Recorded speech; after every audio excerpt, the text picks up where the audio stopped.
In today's quick review of the First World War, I want to take a run through the five main belligerents of the war and talk about why each of them decided to jump into the fray in the summer of 1914. First of all, with Austria-Hungary and their declaration of war on Serbia.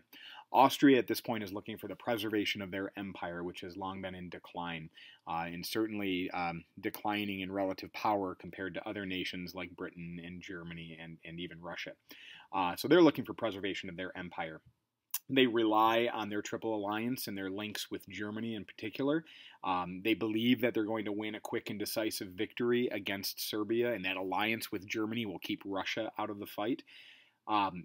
They are certainly being influenced by their military and their military planning, and they've got a desire to prevent future Serb nationalism from spreading further into Austria-Hungary. And as we look at this map again, we see the great ethnic divides within the Austro-Hungarian Empire.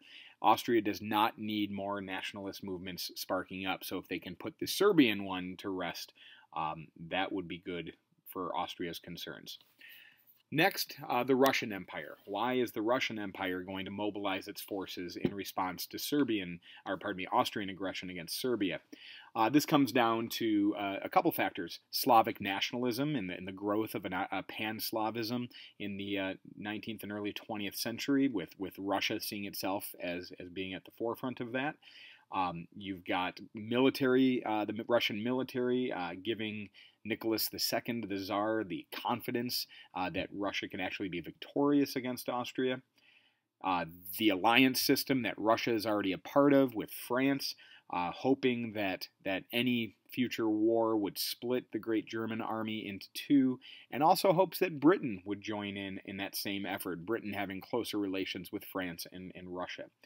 And finally, Russia's desire to have warm water access, it being more friendly to the Balkan nations like Serbia, could possibly get them closer to the Mediterranean Sea.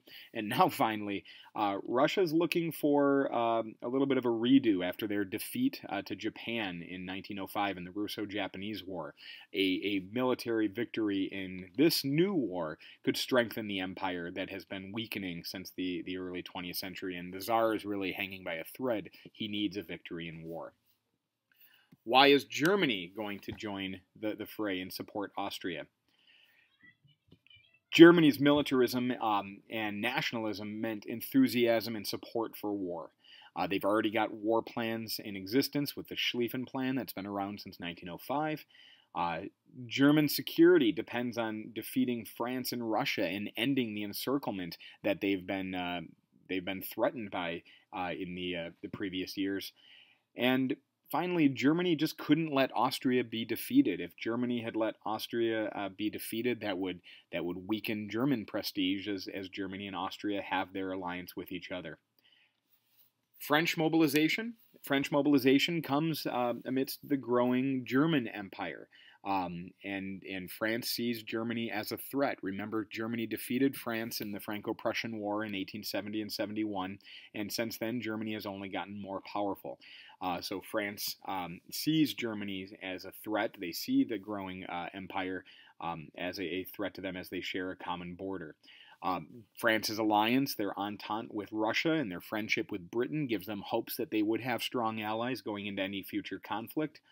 You've also got strong nationalism within Germany itself, within France itself, and a hope to regain that territory of Alsace and Lorraine that was lost to Germany in the Franco-Prussian War.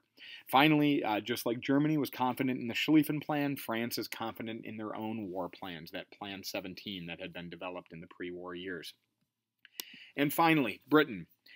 Britain will be the last to enter the fight, but they do ultimately get in and declare war on Germany themselves. This is following a treaty obligation that they only have with Belgium. Britain has no treaty obligation with France or Russia to join into this fight, but they do stand behind the 1839 Treaty of London that is supposed to defend Belgian neutrality.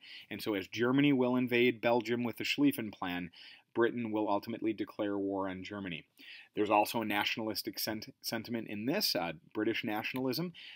You've also got Germany quickly growing their own navy and threatening British supremacy on the open seas. So a defeat of Germany in war could check that growth of the German navy.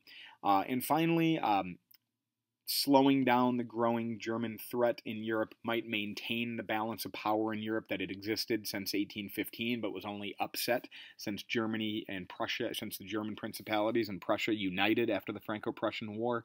A defeat of Germany might restore that balance of power, and which ultimately brought almost a century of relative peace and harmony in Western Europe.